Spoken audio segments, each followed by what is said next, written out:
আসসালামু আলাইকুম। আজকে কক্সেস বাজারে আমাদের দ্বিতীয় দিন। সকাল সকাল আজকে আমরা বাইরে বের হয়ে গেলাম। সারাদিন বাহিরে ঘোরাফেরা করব, খাওয়া দাওয়া করব। আজকে আমরা জাউবন এবং হিমছড়িতে যাব, এই উদ্দেশ্যে হোটেল থেকে বের হয়ে গেলাম। প্রথমে আমরা আমরা যাব ঝাউবন দেখতে। তো ঝাউবন দেখার জন্য আমরা এখান থেকে সিএনজি নিয়ে নিলাম।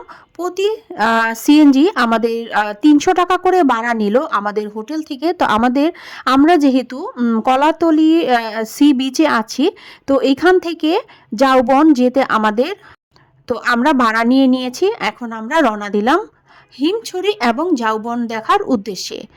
যারা সিএনজি দিয়ে যেতে চান তারা যেতে পারবেন, এবং অন্য আরও টমটম, চাঁদের গাড়ি, এগুলো অনেক কিছু আছে এখানে। আবার হুন্ডার পাওয়া যায়, ভাড়াতে চলে। তো সব মিলিয়ে আপনাদের যাতায়াত মনে হয় অতটা খরচ পড়বে না। ২৫০, ৩০০, ৩৫০-র মধ্যে হয়ে যাবে। ঝাউবন এবং হিমছড়ি দুটাই একসাথে দেখতে পারবেন। তো পাশে কিন্তু দুই সাইডে খুবই সুন্দর মনোরম দৃশ্য ছিল। এক পাশে ছিল সমুদ্র সৈকত, আর আরেক পাশে ছিল পাহাড়, জঙ্গল। তো দুইটা মিলে খুবই অসাধারণ ভিউ ছিল। তো আমরা যাচ্ছিলাম, রাস্তাটা তেমন একটা ভালো ছিল না, মাঝে মাঝে রাস্তা কিছু ভাঙ্গা ছিল। সব মিলিয়ে খুবই সুন্দর একটা জার্নি ছিল। আরেকটা কথা মনে রাখতে অবশ্যই ভুলবেন না, সেটি হচ্ছে আপনারা যারা ঝর্ণাতে ভিজতে চান তারা কিন্তু আপনারা চাইলে কাপড় চোপড় নিয়ে যেতে পারেন এক্সট্রা। তাহলে দেখা যায় ভিজা কাপড়ে থাকতে হবে না, আপনারা অবশ্যই কাপড়টা চেঞ্জ করে নিতে পারেন।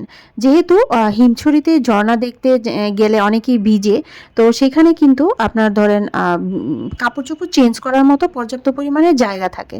তো ওইখান থেকে কিন্তু আপনারা জামা কাপড় চেঞ্জ করে নিতে পারেন যাদের ঠান্ডার সমস্যা আছে। না হলে আপনারা ভিজা কাপড়ও থাকতে পারেন। তো যেটা আপনাদের ইচ্ছে। তো আমরা কিন্তু আমাদের কাপড় চোপড় নিয়ে গিয়েছিলাম চেঞ্জ করার মতো, যেহেতু আমরা ভিজবো, আমাদের ওইরকম প্ল্যান ছিল। আর হচ্ছে ঝাউবনে ওইখানেও সাগরে ভিজা যায়, তো আমরা ভিজার উদ্দেশ্যে গিয়েছিলাম, যার কারণে কিছু কাপড় চোপড় নিয়েছিলাম। এক পাশে পাহাড়, আরেক পাশে সাগর। খুব সুন্দর, কি বলবো বন্ধুরা, আসলে না দেখে তোমরা এরকম অনুভব করতেই পারবা না। এত সুন্দর, এত সুন্দর চারপাশ, প্রকৃতি এত সুন্দর, খুব ভালো লাগছিল। তো খুবই সুন্দর লাগছিল আর কি, দেখতে দেখতে আমরা যাচ্ছিলাম। আশেপাশের পরিবেশ আমাদের খুবই ভালো লাগছিল আর কি, সব কিছু মিলিয়ে। সবাই কিন্তু যার যার মতো ছবি তুলছিল, ভিডিও করছিল। আমরাও কিছুটা সময় এখানে থেকে আমাদের সময়টাকে আমরা আনন্দ করছিলাম, উপভোগ করছিলাম। আপনাদের জন্য কিছু শেয়ার করার জন্য ভিডিও করে নিচ্ছিলাম। তো সব মিলিয়ে খুবই সুন্দর লাগছিল, দিন ভালো লাগছিল। ফ্যামিলির সাথে গেলে মনে হয় একটু বেশি ভালো লাগে, সবাই আনন্দ ভাগি করে নেওয়া যায়। তো আমরা গিয়েছিলাম আমাদের ফ্যামিলির সাথে। সব মিলিয়ে খুব সুন্দর একটা সময় ছিল। দেখতে দেখতে আসলে বিকাল হয়ে গিয়েছিল। তো খুব সুন্দর লাগছিল বিকালের প্রকৃতি। সাগর, পাহাড় আর পর্বত, তিনেই প্রকৃতির তিন যুগল গান। তাদের চোখে লুকানো শান্তি, কঠোরতা আর বিস্ময়ের দুনিয়া। সাগর স্বপ্ন দেখায় দিগন্ত ছোঁয়ার, ঢেউয়ের কলতানে মন হারিয়ে যায় দূরে কোথাও। জোয়ারে যেমন ফিরে আসে জল, তেমনি ফিরে আসে আশার আলো। রাস্তার পাড়ে দেখা যাচ্ছিল ঝাউ গাছের কিছু সারি সারি ঝাউ গাছ, আর দূরে দেখা যাচ্ছিল পানি, সমুদ্রের পানি, খুবই সুন্দর লাগছিল। অনেকেই আবার দেখি যে ওরা গাড়ি থেকে নেমে সাগরের জলে পা ভিজাচ্ছে। তো আমরা আর না নেমেই রাস্তা দিয়ে যাচ্ছিলাম, কারণ সময় আমাদের হাতে কম ছিল। তো আমরা যেতে যেতে এক সময় পৌঁছে গেলাম আমাদের সেই কাঙ্ক্ষিত স্থানে। সাগরের মতো তুমি, গভীর নীল, অশেষ অনুভূতির ঢেউ। তোমার দিকে তাকালে মন ভেসে যায় দূর স্বপ্নে। তোমার হাসি ঠিক জোয়ারের মতো, সব দূরত্ব ফিরিয়ে আনে কাছাকাছি। পাহাড়ের মতো আমি।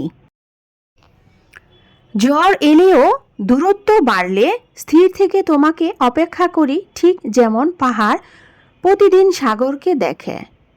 আর যখন সাগরের নীল আকাশ ছুঁতে পাহাড় এগিয়ে যায়, তখন মনে হয় প্রেম আসলে এমনই, দুজন ভিন্ন হলেও হৃদয় একই পথ বয়ে মেলে এক সীমানায়। আমরা সিএনজি থেকে নেমে কিছুটা পথ কিন্তু হেঁটে যেতে হয়। তো এইখানে আবার অনেক সুন্দর কাঁকড়া দেখা যায়। মানে যখন জোয়ার আসে লাল কাঁকড়া দেখতে পাওয়া যায়। জাবনে ঢোকার আগেই এই লাল কাঁকড়াগুলো চোখে পড়ে। তো আমরা যখন গিয়েছিলাম তখন ভাটা ছিল, যার কারণে লাল কাঁকড়াগুলো আমরা দেখতে পারিনি। তো আমরা হেঁটে জাবনের মাঝখান দিয়ে চলে যাচ্ছিলাম সাগরের কাছাকাছি। তো তখন দুধারে শুধু ঝাউবন আর ঝাউবন। খুবই সুন্দর সারি, সারি দাঁড়িয়ে আছে ঝাউবনগুলো। মাঝখান দিয়ে আমরা হেঁটে যাচ্ছিলাম। খুবই অপরূপ দৃশ্য ছিল। মন জয় করে নেওয়ার মতো দৃশ্য। তো খুবই ভালো লাগছিল। একসাথে এত ঝাউ গাছ কখনো দেখা হয়নি। তো আমরা এই ঝাউবনে গিয়ে এতগুলো ঝাউ গাছ দেখতে পেয়েছিলাম। এই জায়গাগুলো জোয়ারের সময় কিন্তু পানি দিয়ে ভরা থাকে। তখন লাল কাঁকড়াগুলো এই পানিতে ভেসে চলে আসে সাগরের পানিতে। এখন জোয়ার নেই, এখন ভাটা চলছে। তো আমরা লাল কাঁকড়া দেখতে পারিনি, আমাদের ভাগ্যে হয়নি।